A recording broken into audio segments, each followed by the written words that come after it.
В геополитическия анализ стратегията представлява съчетание от ясно определен национален интерес, наличието на военна и икономическа мощ за неговото устояване, точна оценка на силата на противника, откриване на най-уязвимото му място и най-важното – способността тази слабост да бъде използвана.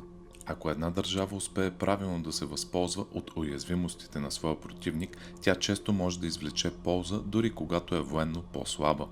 В този смисъл е трудно да се разбере каква точно е стратегията на Иран. Ако Техеран анализира последните големи войни, водени от Съединените щати във Виетнам, Ирак и Афганистан, ще забележи една съществена закономерност. И в трите случая се открояват две основни слабости. Първата е, че нито една от тези войни не е била екзистенциална за САЩ, т.е.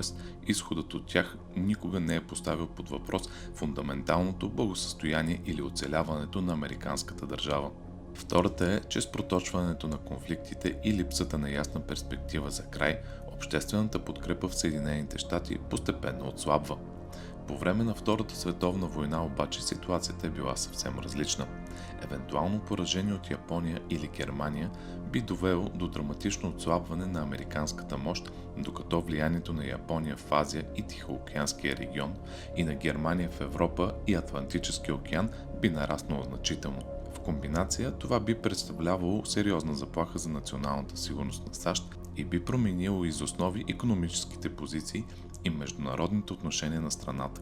Именно за това нападението над Пърл Харбър и последвалото обявяване на война от Германия предизвикват мащабна вътрешна мобилизация в Америка, както в политически, така и в обществен план. Изглежда, че Иран следва именно тази логика. Техеран е наясно, че войната не се ползва с широка подкрепа в Съединените щати, включително сред немалка част от републиканците, които подкрепиха Доналд Тръмп именно защото обещаваше да избягва подобни военни конфликти.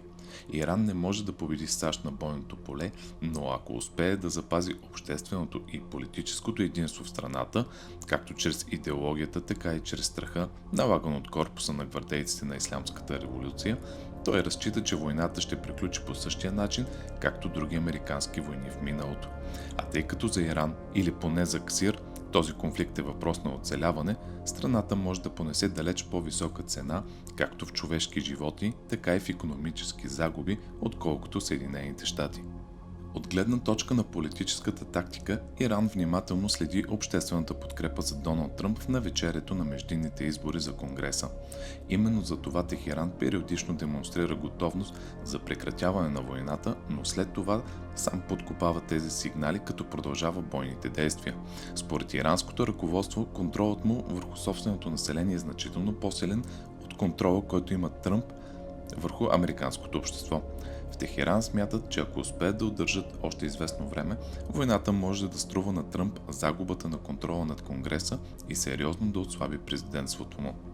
Ако тази логика е вярна, тогава иранската стратегия е да проточи конфликта до толкова, че Тръмп да бъде принуден да го прекрати по политически причини.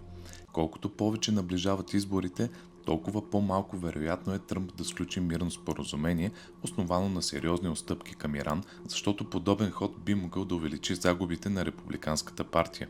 С други думи, ако трябва да бъде постигнато мирно споразумение, то би трябвало да стане няколко месеца преди изборите, което означава, че времето за това бързо изтича. Моята хипотеза е, че Иран е подготвен за два възможни сценария в преговорите. Първият е постигане на споразумение с Съединените щати при условия, които са по-благоприятни за Техеран, като това се основава на вътрешно-политическите съображения на американското ръководство. Вторият е продължителна война, която в крайна сметка Вашингтон ще прекрати по същия начин, както направи във Виетнам, Афганистан и Ирак. Според мен, Техеран предпочита първия вариант, но е напълно подготвен и за втория.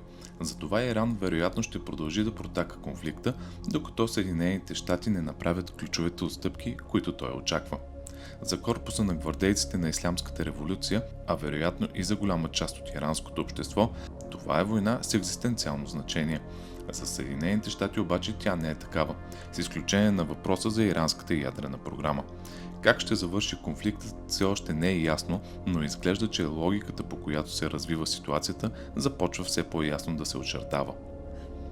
Ако Доналд Тръмп не приеме споразумение при условията, предложени от Иран, и ако американското обществено мнение не се обърне масово срещу него заради този отказ, което също е напълно възможен сценарий, тогава ще се окаже, че моделът, наблюдаван във войните във Виетнам, Афганистан и Ирак, не се прилага в настоящия конфликт. В такъв случай иранският режим ще трябва да подготви населението за продължителни американски удари. Ако не успее да направи това, режимът може да се окаже в сериозна опасност, независимо колко безкомпромисно или репресивно действа. За Иран и за неговите граждани залогът е изключително висок.